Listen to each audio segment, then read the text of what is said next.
At our Bible schools, they had a little game on Monday where they had a bucket of water on one side and then an empty bucket on the other. And in between, the kids had to pass the water one to the next to get it into the bucket. And there was a lesson in there, but most of the kids, they were able to go through twice. There was no time limit on it. But the kids, I guess, are so used to having a race that they kept pouring the water into each other's cups, and it was dumping out. And so they didn't get half of the water from the first bucket to the end because they were so busy dumping it. And you know, the gospel today tells us something very true about God and what he gives us. And I don't think we believe it. I think we believe more of what those kids were doing. And this is what I mean. Jesus says, "All things have been handed over to me by my Father." So the Father dumps everything of himself into his Son. Everything. Everything about God the Father went into God the Son. Goes into God the Son. And then Jesus dumps everything out of himself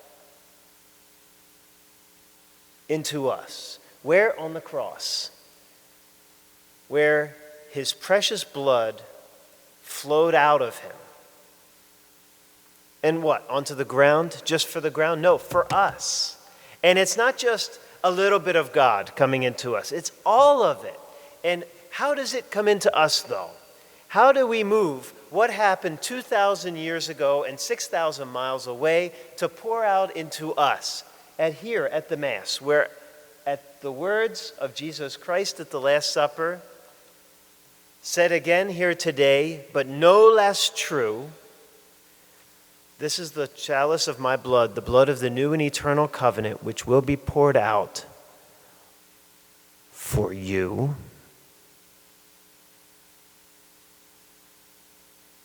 and for many." Poured out today for you and for many. For many does not mean not all. It just means all who accept it. It leaves open the possibility that some will not. Some may not. Brothers and sisters, God hands his life over to us. We have the choice. Do we choose to accept it? Because it is not some of God. It is all of him, given to us in the Blessed Sacrament. All of him. All things have been handed over to me by my Father, and he has poured out himself for you and for many. Do we accept it and then choose to live our lives in accordance with that life, or do we throw it away? It's not a given that we receive this life, brothers and sisters. It is not a given, not because he doesn't want it, but because we choose not to. Let's never choose not to receive his life poured out for you and for me.